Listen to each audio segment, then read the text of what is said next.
Temu account deletion guide. Hello everyone, welcome back to our channel, and in this video I will give you Temu account deletion guide. So first of all you have to do is just simply open your Temu app, and after that just simply click on the use section from the bottom menu screen.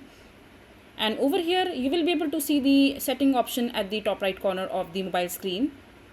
And from there just simply go to the account security section, which is the green tab, the first one. And over here at the bottom of the screen you will be able to see the option called delete your Temu account.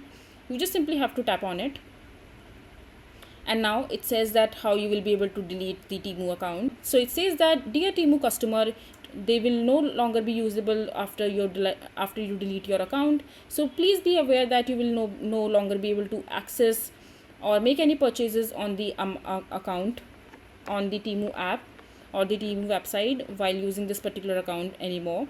So if you are okay with the terms and condition while deleting the account permanently, you just simply have to check this particular box and tap on the continue section, and as soon as you click on the continue, your Temu account will be deleted permanently. So this is basically how you will be able to delete your Temu account permanently. I hope you find this video to be helpful. So that is it for this video. If you find this video to be helpful, make sure to hit that like button and don't forget to subscribe to our channel for more such informative videos, and I'll see you the next time.